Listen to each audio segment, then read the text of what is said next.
Hello and welcome to Unews for this Monday, June 17th. I'm Andrea Linares. President Trump is kicking off his re-election bid in Orlando, Florida, as polls show he is trailing behind Democratic frontrunner Joe Biden. But the president says those polls are fake, and several pollsters have reportedly lost their jobs for revealing data that's not so favorable for Mr. Trump. The escalating situation between the United States and Iran, the White House now threatening the possibility of military action against Iran, saying that the government there was behind a coordinated attack on 2 oil tankers just last week. Maite Interiano brings us the latest on this. And just this morning, Iranian officials announced they will be ramping up enrichment of low-grade uranium and will break a previously agreed upon limit of that nuclear material. This would be just the latest blow to a nuclear deal first signed in 2015. And another major story we're following today. There's been a new shark attack in North Carolina. It's the third just this month. And this time, an 8-year-old boy was bitten by a shark in the leg. He is now recovering. Carolina Sarasa has the latest. We turn now to the blowback from an arrest caught on camera in Phoenix. Officers pointed guns at a family after their 4-year-old daughter took a doll from a store, and that family is now preparing to sue for $10 million. Grecia Lastra has much more. Coming up next, authorities in the Dominican Republic say they're closing. New developments over the weekend surrounding the attempted murder of Big Papi. A 10th person is now in custody and will be charged today as David Ortiz celebrated Father's Day from the hospital in Boston. Lorraine Cáceres has the latest. This 10th person arrested was actually turned in by his father because he's convinced his son has nothing to do with this alleged conspiracy against Ortiz. Among the people indicted are 2 men that were already serving sentences for murder. Police are now trying to determine how they were able to gain access to cell phones, which they used from jail to subcontract the people that carried out the plot. Andrea, this plot thickens as the days go by. I was going to say. And there's more people involved, and we still don't know exactly, who and why. Now, do we know anything else regarding that person who apparently ordered the assassination? Well, as I said in my story, police are saying that they are going to reveal everything they know this week. The alleged drug lord that was involved with all of this, and also the reason why. We know the Daily News, the New York Daily News, is reporting that there's allegations that there is a drug lord, in fact, involved in all of this, but we're not sure what is the relation between this alleged drug lord and Big Papi. Well, I'm sure you will continue to bring us all that information regarding the latest from the Dominican Republic. Thanks so much, Lorraine, for that info. In other news now, police in Los Angeles, California continue to investigate an off-duty officer who shot and killed a man in soon reach a decision on the inclusion of a citizenship question on that 2020 census, a decision that could impact how congressional representatives and federal dollars are distributed around the country. But questions remain about why the Trump administration wanted to add that question in the first place. Pablo Gatto has more on newly released documents that may reveal the motivation. The Trump administration's Remain in Mexico policy has already seen U.S. immigration authorities send thousands of asylum seekers back to Mexican border towns. And with those numbers expected to rise, Mexican officials are increasingly concerned about how to manage this growing population. Azul Alvarez has the story. Up next, danger caught on. In Oregon, the bodies of a missing mother and her 3-year-old son have been found in a remote wooded area. Meridi Mirungi brings us the latest. Some frightening moments at a bar in Washington state over the weekend. Surveillance video shows the moments right before a deadly officer-involved shooting Saturday night. Police say they shot and killed a man after he stabbed a patron at the bar. Michelle Jurado reports.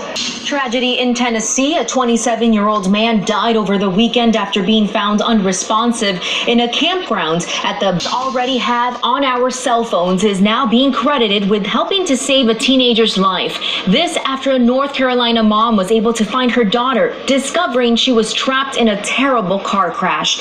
Aileen Cardet explains. Wow, what an incredible story. I'm so glad that she's now recovering. Still ahead, Hong Kong, where more than 100 political prisoners have been freed under a new amnesty program. But as Maria Lili Delgado explains, life is proving challenging for those who are suddenly free. Coming up next, a tough weekend for Target across the... It's time for some sports, and for that, actually, we're going to head over to some consumer news for today. Target stores were back online, and now it's time for sports. So for that, we go to Nico Cantor. He's in Brazil with the latest on Copa America. Nico. Hi, greetings from... Thanks so much, Nico, for that info. Time now to check in with Carolina Sarasa. She's got a preview of what's coming up during the second hour of Unews. Caro, happy Monday. Thank you, Andrea. Happy Monday to you too as well. And we have a number of major stories we are following today. O.J. Simpson is back in the spotlight. We'll tell you why and revisit the famous Bronco chase, which was 25 years ago today. And we also have the latest on a massive power outage in South America. A blackout left tens of millions without electricity in multiple countries. And as the opioid crisis continues here in the U.S., we take a look at a growing fentanyl operation in Mexico. That story and more coming up in minutes. Back to you, Andrea. Thank you so much, Carolina. But first, we have some sad news to tell you about. American artist, fashion, rest in peace. Coming up next.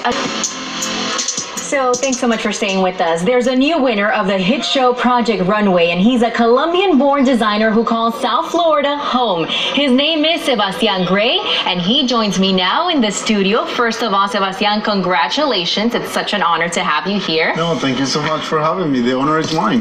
Thank you. Well, you were chosen among 16 participants. You've won. How do you feel? What have these past few days been like? These past few days I'm being very, very crazy. I can't believe I was the winner because we were 16 contestants that we were so talented and we were so diverse. You'll never forget. Yes. Now, when you won, it was also a very emotional moment. We know that one of the judges actually said that you personify the American dream. What did those words mean to you?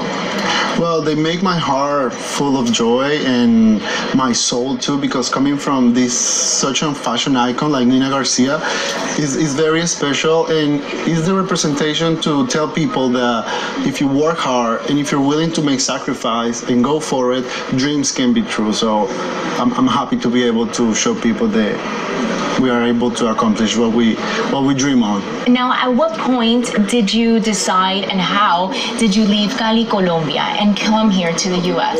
Well, I leave my country, Cali in Colombia, 3 years ago.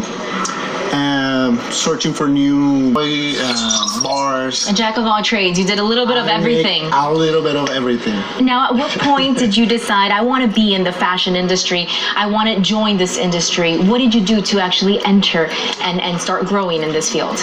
Well, I was in fashion school in Colombia, and I actually worked with the best designers in my country. Now he's here, a big fan of yours. He's already here supporting you.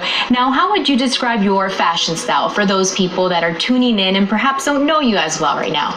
Well, I can describe my design aesthetic as sexy, strong, and educated, because that's the woman I dress, and it's a representation of who I am as a person and as a designer, because I accomplished the things that I want in my life through education, being strong, and being a little bit sexy, because that's what Latin people have. Sexy and classy at the same time. Exactly. That's beautiful. Now, what are your future plans? Are you going to move to New York because you are here in South Florida at the time? Where can we see you next? Well, we have plans to move to New York, and because we have one of the premios, how do you say that? Awards. One of the awards was a capsule collection with 19 amendments, so I have to be very careful with everything that we're going to produce, and the other capsule collection is going to be on my website, www.johnsebastiangray.com. I don't know how you say it. www.sebastiangray.com. Yes. For more information, if you want to follow Sebastian Gray, the winner of Project Runway, who's here on Unews today. Thank you so much for your time, and don't worry about your English. You did a fabulous job. You were phenomenal, and you have a bright future ahead. Thank you for having me here. Thank you so much once again. So we're going to move on to other stories to tell you about today. El Capitan Rafael Rodriguez has more on her amazing feat. Lots of pizzas okay after that huge challenge that little girl was able to face and overcome. So congratulations to all of them. And that's all the time that we have for the first hour of Unews, but stay tuned for the second hour. We have much more information coming up next with my friend and colleague Carolina Sarasa. And remember, you can always follow us on social media at Univision News. Thanks so much for watching.